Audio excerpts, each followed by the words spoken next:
এটা আমাদের গীতা স্কুলেরই ছাত্র সৌরভ কর্মকার, নালিতাবাড়ি শেরপুর। তো তিনি প্রশ্ন করছে যে ভগবান পাপ কাজ বা মানুষের মধ্যে পাপের অনুভূতি সৃষ্টি করলো, মানুষের মধ্যে লোভ, হিংসা, অহংকার কেন দিলেন? এতে ভগবানের লাভ কি? ভগবান এই পৃথিবীতে যারা আসে, আমরা সবাই একসময় কি ছিলাম? সচ্চিদানন্দ রূপেই ছিলাম। আমরা পৃথিবীতে আইসা মায়ার পরশে, মায়ার পরশ আছে না, আমরা গান গাই না, হ্যাঁ, জীব জাগো জীব জাগো গোরা জাগবলে,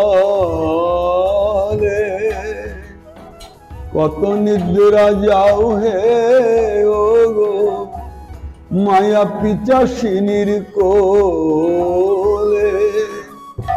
ভগবান আমাদের স্বাধীন দিচ্ছে। কেন স্বাধীন দিচ্ছে? যে জীব স্বতন্ত্র হইয়া ভজন করুক। কিন্তু আমরা কি স্বতন্ত্র হইতে যাইয়া হয়ে গেলাম কি মায়ার দাসী।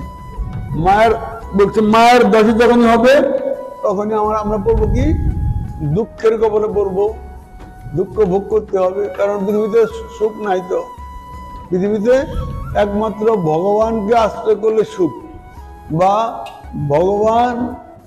ভগবানের চরণে আত্মসমর্পণে সুখ। আমরা যদি রাধারানীর চরণ ভজন করি, শ্রীকৃষ্ণের চরণ ভজন করি, তা আমরা সুখী হতে পারবো।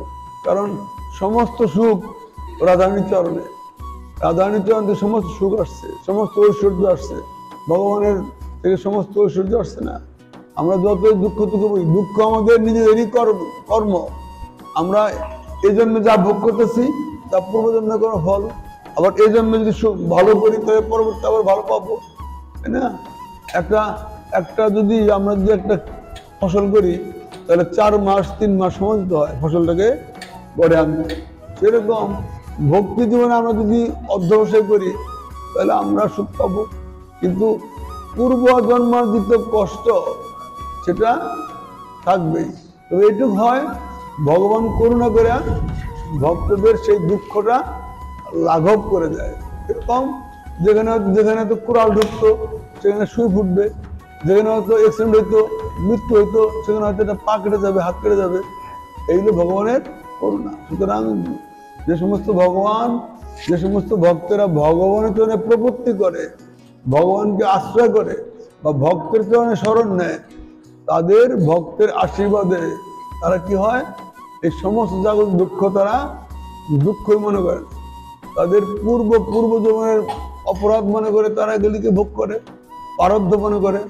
এবং প্রারব্ধ ভোগ গেলে তো নিশ্চিত প্রারব্ধ যার শেষ, তার কোনো কর্মই নাই। যার কোনো কর্ম নাই তার তো সুখের সীমাই নাই, তার তো দুঃখই নেই। প্রেম সে বলো রাধে রাধে।